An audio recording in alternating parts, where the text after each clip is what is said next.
What were you like when I was 25? Well, I was obsessed. 25, so that would have been 87. I'd been in graduate school for 2 years.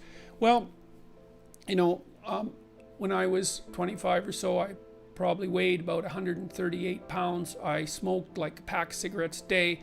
I drank tremendous amount of alcohol. I was from northern Alberta, this rough little town up in northern Alberta called Fairview, and there were long winters there, and my friends were heavy drinkers, and most of them dropped out of school by the time they were 15 or 16, went off to work on the oil rigs, and it was a rough town, and we drank a lot. I started when I was 14, and and so I had a lot of bad habits, let's say, and things that were, and I wasn't in great shape physically, and I was also still intellectually obsessed by, as I am now, and so that would have been in 85. But I decided around then, about 85, 84, something like that, maybe a little earlier, that I was really going to try to get my act together, and so I started doing that. First of all, I quit smoking. Well, that took a long time because I eventually had to quit drinking too in order to quit smoking, and I started working out, started playing sports, which I'd never done. I was a small kid. I'd been skipped a grade, and I was small for my age, so sports were never, especially team sports, were never really a domain of expertise for me.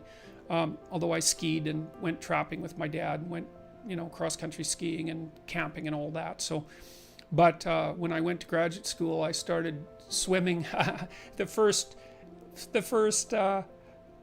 physical exercise routine I did, I enrolled in a swimsercise course, I think it was called. So it was me and this like really overweight kid, and like these 60-year-old women and men, they could out exercise me like mad. It was really embarrassing. Me and the overweight kid, we'd be just panting ourselves 3/4 to death at the end of the bloody workout, and these 60-year-old women who weren't in great shape were like, chatting away as if nothing was going on at all in the pool. So that was quite embarrassing, and as was going to the weight room, because when I started I could barely bench press 75 pounds, and people used to keep coming over and helping me, which was the last thing I bloody well wanted, but certainly needed. And I got to the point where I could bench press 225 pounds. I think that was the best I did, and I gained about 30 pounds of muscle in a year and a half, so that was a good thing.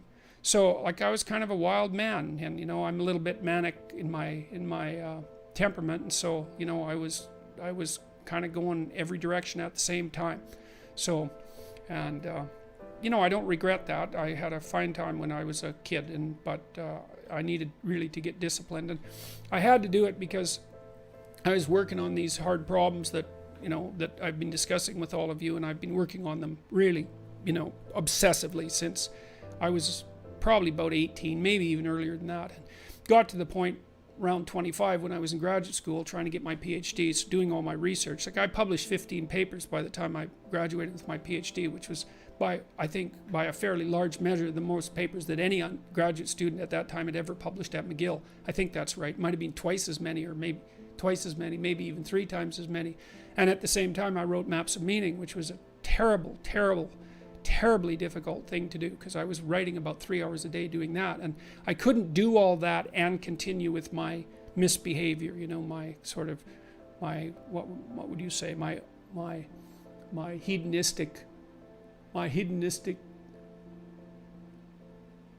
massive hedonistic consumption of alcohol and all of that. I just couldn't keep it up, and also work seriously on the issues that were at hand. So I had to stop. That's a sacrifice. I had to stop messing about and straighten myself out. And I got married. Well, the woman who's my wife, Tammy, who I've known since she was 8 years old, she lived across the street from me in this little town called Fairview, and I was in love with her like the first time I saw her, which is quite the bloody thing.